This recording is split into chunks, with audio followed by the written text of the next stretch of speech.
Olá, seja muito bem-vindo a mais um programa Entrevista Coletiva, aqui na tela da Band Amazonas para Manaus, mais 22 municípios do estado que recebem o sinal da Band Amazonas em HD. Eu sou Neto Cavalcante, editor-chefe de jornalismo da emissora, e me acompanha na bancada neste programa de hoje o repórter e jornalista do Grupo Bandeirantes de Comunicação, Luiz Henrique Almeida. Obrigado, Luiz, por participar com a gente mais uma vez. E o nosso convidado para essa conversa aqui na entrevista coletiva é o secretário de Infraestrutura do Estado, engenheiro Carlos Henrique Lima. Secretário, muito obrigado por ter aceito o nosso convite também de participar pela primeira vez aqui na entrevista coletiva. Primeira vez, é um prazer estar aqui com vocês, dividir esse domingo com vocês, com todos os seus ouvintes e dividir as nossas ações, né, com a população amazonense e dizer tudo aquilo que nós temos feito e aquilo que nós estamos nos propondo a fazer. Perfeito. O Entrevista Coletiva, secretário, é um programa que serve também para apresentar os gestores, as ideias dos políticos, as bandeiras para o público de casa. Para quem não lhe conhece ainda, eu gostaria que o senhor fizesse a sua própria apresentação, falasse um pouco do seu trabalho até chegar ao cargo de secretário de Estado de Infraestrutura. Eu sou engenheiro civil, maranhense de origem, e em 2003 eu transferido aqui para Manaus, anos depois resolvi fincar pé no Amazonas, né, aqui em Manaus, e estou desde esses anos todos aqui no Amazonas. Sou engenheiro com uma experiência larga em obras de engenharia, metrô, sistemas viários, rodovias. Então eu tive a oportunidade de, ao longo desses anos, de trabalhar em vários segmentos da engenharia e sou aquilo que a gente em engenharia chama de engenheiro do trecho, né? E fui viajando e fazendo obras por vários locais do Brasil, cidades do Brasil. E aqui tive a oportunidade e resolvi, eu e minha família, resolvemos fincar nosso pé e resolvemos morar aqui em definitivo. Como é que veio esse convite para compor o time do governo de Wilson Lima, o governador que chegou como primeiro mandato? Como é que foi que o senhor chegou a compor esse time também? Já são mais de 3 anos, né? 2 anos e meio, né? 2 anos e meio, 2 anos e meio. Eu espero que seja que nos 3 anos nós possamos estar aqui também falando junto com você, porque é um prazer fazer parte do governo e integrar a equipe do governador Wilson Lima. Logo quando eleito ele foi, eu tinha um amigo que resolveu apresentar o meu currículo, assim, meio que, vou apresentar o teu currículo para o governador Wilson Lima. E aí ele, de posse do meu currículo, resolveu me chamar para que nós conversássemos a respeito das ideias dele e, naturalmente, se as ideias dele iam ter uma junção, né, com as minhas ideias a respeito daquilo que nós imaginávamos para uma Secretaria de Infraestrutura e para a infraestrutura do Estado do Amazonas. Nós conversamos por 2, 3 dias seguidamente e aí sim o governador me fez o convite e eu resolvi aceitar, porque era um momento assim como eu tive toda uma formação de empresas privadas, era o momento de eu dar uma parte daquilo que eu entendia já do meu conhecimento, da minha experiência, distribuir aí, poder fazer coisas pelo povo do Amazonas. Secretário, já nesse período de gestão, né, desde 2018, né, 2018, que começou 2019, começou a gestão do governador Wilson Lima, acredito que não deve ter sido fácil, né, o início dessa gestão, sair de uma, entrar em outra, mas eu queria conversar com o senhor a respeito de como é que tem sido, né, principalmente desde o início da gestão e agora nesse período de pandemia, né, como é que a CEINFRA tem lidado com essa situação? Sim, as obras em geral, as obras na região amazônica, então a pandemia coincidiu exatamente no período de inverno. E é o momento em que nós estamos muito mais nas pranchetas, elaborando projetos, do que na execução da obra propriamente dita, porque elas passam por uma paralisação técnica.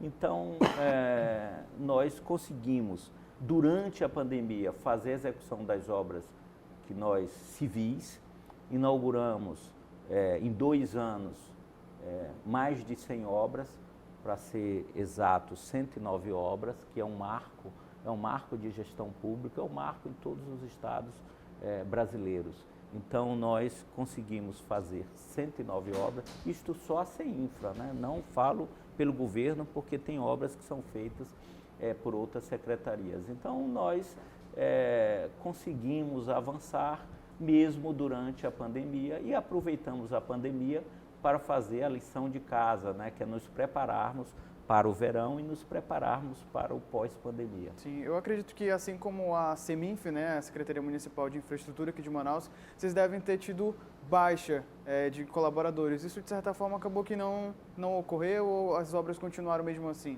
Não, nós tivemos baixa de colaboradores, sim, mas as obras continuaram e tivemos oportunidade de inaugurar obras, inclusive durante a pandemia. Então, nós continuamos a executar aquilo que nós tínhamos nos propostos para a Secretaria de Infraestrutura. Secretário, o senhor citou agora a questão de que no inverno é um tempo para se planejar, para que no verão as obras ocorram. A gente tem, apesar de não ter as estações do ano bem definidas aqui, mas a gente tem bem definido que 6 meses chove, 6 meses faz sol. O que é possível avançar dentro da sua secretaria com obras físicas, mesmo nesse período de inverno, mesmo com chuva? As obras civis, as edificações em geral, elas não paralisam durante este período de inverno. Então, são obras que podem dar prosseguimento durante esse período. Então, são obras... Agora, as obras de terraplanagem, as obras de pavimentação, elas sofrem e têm a necessidade de que elas sejam paralisadas. São paralisações de ordem técnica. Então, há que se paralisar elas, porque senão você vai ter todo um refazimento, um retrabalho de serviços, e aí você não consegue ter a qualidade e a durabilidade que nós desejamos que elas tenham. Fala em terraplanagem, me vem à cabeça uma rodovia, por exemplo. Nossas rodovias aqui no estado, elas estão passando por um processo de manutenção, né? Precisam passar pelo processo de manutenção, mas a M010 recentemente teve um anúncio de obras de manutenção, né, de recuperação. Como é que está o projeto, como é que está o andamento para a gente recuperar a M010, que liga Manaus aqui a vários diversos municípios da região metropolitana, caso de Itacoatiara, Rio Preto da Eva, enfim. Nós vamos, na verdade, reconstruir a M010. Do quilômetro 13 até o quilômetro 260, chegando em Itacoatiara, a estrada será totalmente modernizada e reconstruída. Nós refazeremos todo o pavimento da estrada, não mais recapeamento. Nós vamos aprofundar a nossa intervenção de engenharia para que a gente dê um ganho de durabilidade e a gente tenha uma estrada totalmente diferente do que é essa hoje, que é uma estrada envelhecida, empobrecida, que é uma estrada de mais de 50 anos que não aguenta mais. Os tráfegos nos anos 60, 70, a carga pesada era um tipo e hoje é muito maior. Hoje nós temos 70 toneladas por eixo, hoje nós temos cidades muito mais desenvolvidas, cidades que precisam crescer. Então, o que nós estamos fazendo é uma reconstrução da estrada. Diferente de tudo que já tinha sido feito até agora, nós vamos ter, em breve, em 2022, nós temos planejado isso para que a gente possa estar trafegando por uma nova rodovia. Como é que está isso hoje? Tem processo de licitação, hein? O processo está em licitação, as propostas já foram entregues e está na fase recursal, né? São recursos administrativos e até meados de junho, fim de junho, nós devemos estar assinando esse contrato e imediatamente vamos dar a ordem de serviço, o governador Wilson Lima dará a ordem de serviço e nós vamos dar início à execução dessa obra. São mais de 250 quilômetros, né? Um pouco mais de 250 quilômetros. Isso foi dividido em lotes ou a empresa, o consórcio vencedor vai ter que reconstruir a estrada em toda a sua extensão? Assim, é uma só empresa. Agora, o planejamento e a exigência editalícia, a exigência que nós fizemos no edital, pede com que a empresa ataque 5 lotes simultaneamente. Nós dividimos a estrada em 5 frentes e essas frentes têm que ser atacadas simultâneas para que nós possamos entregar em 2022. Se não for dessa forma, esse prazo praticamente vai dar uma alongada. Então, nós temos aí que ter uma capacidade operacional muito boa dessa empresa que há de vencer, para que a gente possa, empresa ou consórcio, para que a gente possa ter a garantia de que nós vamos entregar no fim de 2022. Não sou engenheiro, mas eu imagino que se a obra, por exemplo, começa por Manaus, quando o asfalto, a reconstrução chega lá em Itacoatiara, ou daqui já deve estar pedindo manutenção. Por isso essa divisão, né? Não. Secretário? É assim, em 2 anos um pavimento não pode ter se deteriorado. Então, o que nós queremos é que nós tenhamos 5 frentes trabalhando em Itacoatiara, trabalhando em 5 frentes intermediárias. Para quê? Para que a gente possa ter a garantia de que nós vamos cumprir o prazo. Nesse prazo, que é um prazo exíguo, não é um prazo fácil de ser cumprido. Então, por isso, nós vamos ter que trabalhar bastante, trabalhar com bastante qualidade, com bastante técnica, para que nós possamos fazer essa entrega nesse ano de 2022. Secretário, obras descontinuadas, né, de governos anteriores. A gente tem aqui no estado do Amazonas um exemplo muito claro da cidade universitária, né? Um projeto, né, de anos atrás, apresentado em outra gestão. Queria saber do senhor se, na sua gestão, vocês já chegaram a conversar a respeito dessa obra, né, da cidade universitária, se tem algum tipo de expectativa ou acredita que deve continuar na mesma situação? A cidade universitária não só tem obras descontinuadas, não foi, infelizmente, não foi só a cidade universitária.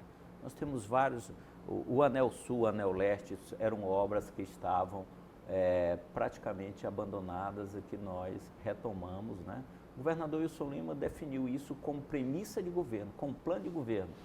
Se a obra é boa e se nós temos condições, se ela é viável do ponto de vista técnico e econômico, nós temos que executá-la. Então, esse é uma premissa importante que se defina. Então, nós tínhamos vontade política, tínhamos recurso financeiro e tínhamos uma equação econômica e técnica que funciona, então nós vamos continuar a obra. No caso específico da cidade universitária, ela passa pela Universidade do Estado do Amazonas. Então, é um assunto que não depende só e a autonomia administrativa e financeira da Universidade do Amazonas, ele passa por isso. Então, é uma discussão de vários entes, não depende somente da CEINFRA, não depende somente do governo do Estado em si, porque ele tem a universidade, que é a cidade universitária. Essa cidade universitária é viável? O que é que está sendo construído na universidade? Ela foi construída uma cidade universitária ou ela começou pela construção dos centros administrativos? Então, o que nós temos, o que estava em construção na cidade universitária, não era uma cidade universitária, por assim dizer. O que se começou a construir lá, os governos anteriores começaram a construir lá, foi um centro administrativo. E aí, até que o estudante pudesse fincar pé e realmente, verdadeiramente estudar, ia demorar um pouco mais. Então, isso passa, evidentemente, por uma decisão e por uma discussão junto com o corpo, né, com o corpus da universidade, que não é simples e não é fácil de ser decidido. Carlos Henrique Lima, secretário de Infraestrutura do Estado do Amazonas, aqui na entrevista coletiva, e nós fazemos um intervalo, voltamos em 2 minutos.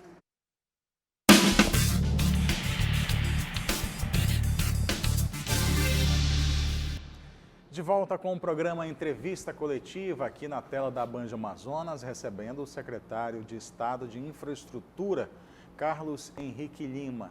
Secretário, no primeiro bloco nós falamos sobre algumas obras inacabadas, pergunta do Luiz Henrique Almeida. O senhor citou também as obras do Anel Viário Leste, Anel Sul, que são obras importantes que ficaram durante os governos anteriores com essas obras paradas. Tem avançado, já finalizou? Como é que está o processo dessas duas importantes obras? E para quem não conhece, o senhor possa falar um pouquinho sobre elas. Tá.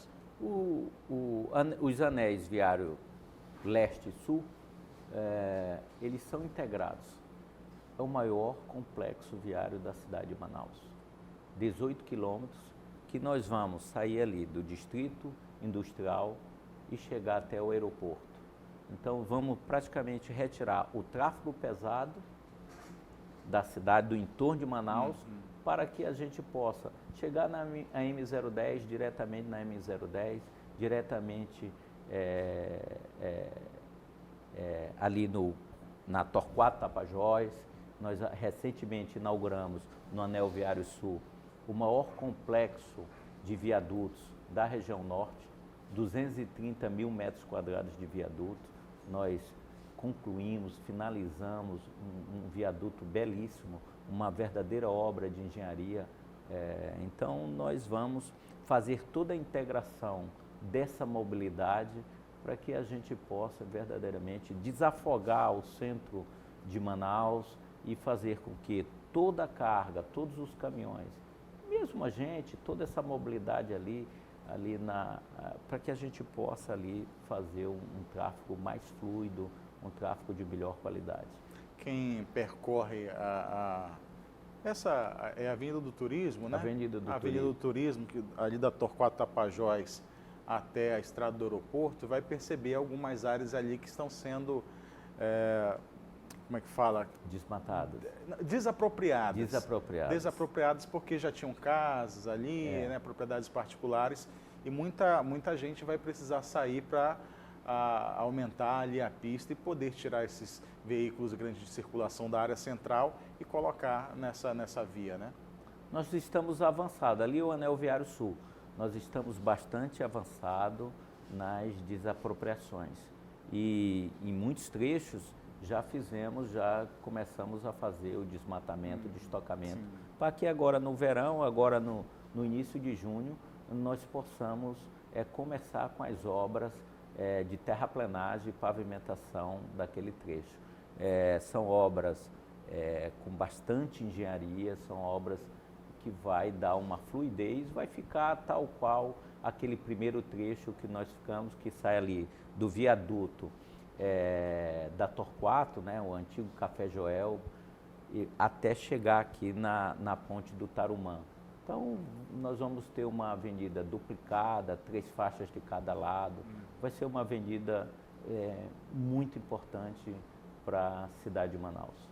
A gente falou ainda há pouco também sobre rodovias, rodovia AM010, e tem também a rodovia importante aqui, que liga a municípios da região metropolitana, que é a 070, que vai até Manacapuru.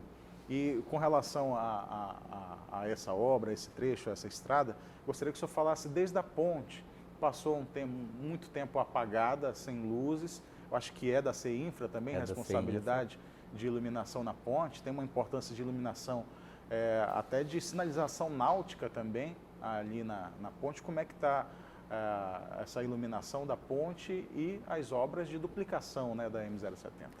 Comecemos pela ponte. A ponte, ela é uma ponte, é um marco, né? É um marco para a cidade de Manaus. Ela é uma obra de engenharia importante e nós temos duas situações muito importantes na ponte, que é a questão da manutenção. Nós precisávamos dar toda a sinalização náutica, fazer uma recuperação da sinalização náutica, que não sei se vocês lembram do acidente na ponte do Rio Moju, no Pará, onde uma balsa bateu na ponte e veio a fazer com que o tabuleiro da ponte, que toda a estrutura da ponte viesse a ruir. Então, a questão da sinalização náutica é uma questão de segurança de engenharia. Segurança para a ponte e segurança para quem navega no rio. Isso é uma questão que está em execução. Nós temos uma obra em execução, que é dar todo o tratamento, pegar tudo aquilo que estava inacabado, que já tinha sido deteriorado, nós estamos fazendo a recuperação dessa sinalização náutica. Em paralelo, também estamos fazendo, já fizemos uma boa parte da iluminação pública da ponte e uma pequena parte da sinalização, da iluminação cênica, que é uma iluminação aí para os festejos, para que a gente vai fazer, resolvemos fazer de uma forma menor do que estava, porque são custos muito elevados. Iluminação cênica, em geral, é uma iluminação que tem um custo muito elevado e nós entendemos que nós precisamos distribuir os recursos para situações mais que possam fazer mais sentido do que simplesmente uma iluminação cênica. Foi uma questão de decisão de engenharia. E antes de falar da duplicação, o senhor me permite uma parte, que lá tem muito problema de segurança também. O pessoal rouba os fios, os cabos lá que levam essa iluminação para toda a extensão da ponte. Os preços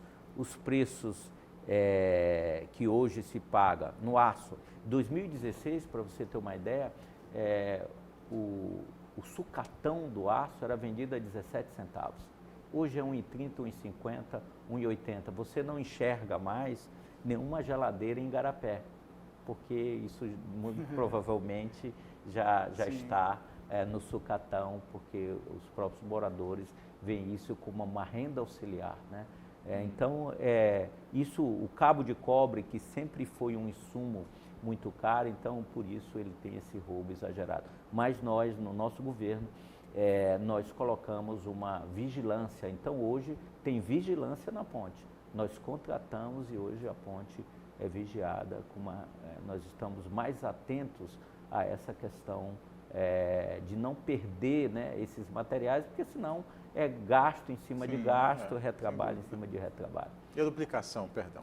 A duplicação da M070, no início do governo, é uma duplicação muito importante para liga até Manacapuru, vai chegar até Novo Airão, na verdade tem um braço ali até Novo Airão, e nós achamos que ela estava praticamente num ritmo muito lento. Então nós demos nesses 2 anos de governo um ritmo bastante acelerado e vamos inaugurar este ano de 2021. Nós temos aí perto de 17 quilômetros que a gente precisa aí completar, fazer algumas recuperações e sinalização e entregar para toda a região essa importante rodovia. Uma importante rodovia, uma rodovia de 78 quilômetros, que comparativamente a uma M070, que é uma rodovia singela, de mão em contramão, lá como tem, nós chegamos a ser uma rodovia de 156 quilômetros, quando a gente faz a comparação e o paradigma entre um e outro. Então é uma rodovia bastante considerável. Passei por lá no último fim de semana, inclusive percebi essas obras por lá para o final desse ano, né? Que final desse ano. Que bom.